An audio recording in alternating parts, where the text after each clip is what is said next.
I see a civil war coming. I do. I see civil war coming. This is Not My Party.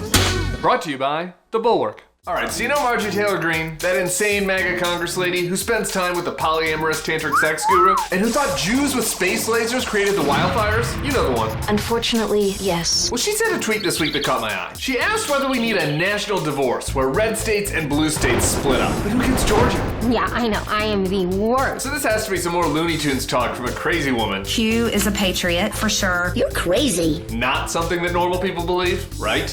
Right?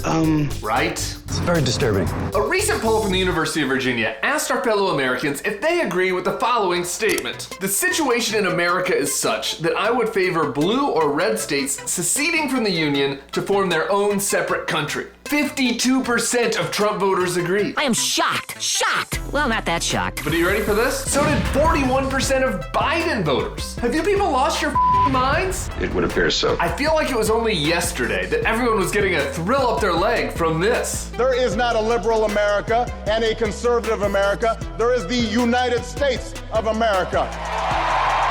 Yep, those were the good days. How did we go from that to having secession fever? Over what exactly? Superman having a bisexual kid? Dave Chappelle being a TERF? Now, you know I go hard in the paint, but even I saw that was like, God damn. Schools teaching that the founders were not infallible virgins bestowed on us by the Lord? Psych! Ha-ha! These seem like bridgeable issues, right? Our divides only seem insurmountable because of social media algorithms that incentivize conflict, a constant stream of disaster porn, and outrage peddlers who get off on making us mad. Well, yo, I know that. The reality is, the culture wars of today pale in comparison to the life-threatening discrimination faced by older generations, especially when you consider that there are people still living who experienced a time where black people had to drink from different water fountains, where Asian Americans were held in internment camps. You'll notice that those who suffered through those atrocities don't tend to be the ones who are calling for present-day uprisings. If our election systems continue to be rigged and continue to be stolen, then it's going to lead to one place, and that's bloodshed. He's crazy. Another poll showed that only 31% of those over the age of 65 thought a civil war was likely, while 53% of those 18 to 29 thought it. This seems like evidence that the youngs might be getting a little over their skis with the Civil War cosplay.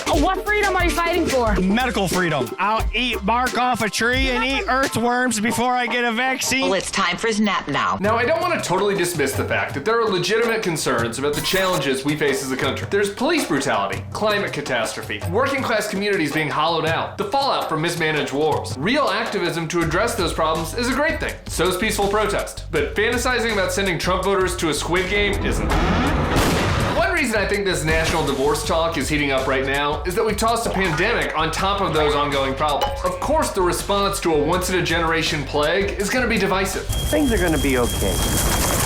But if one community decides it wants to rely on Darwin's horse dewormer and another wants to mandate masks when you're outside in the park, that isn't a sign that we're on the brink of war. It shows that we live in a big dynamic country where flawed people are trying to balance personal freedoms against the public interest. That's how our system is supposed to work. So here's the deal. It's time to log off and stop trying to downvote people we disagree with out of existence. If we let power-hungry political leaders and online provocateurs manipulate us into fantasizing about a bloody divorce, then well, their stupid games might end up becoming our grave reality. And we saw how that turns out.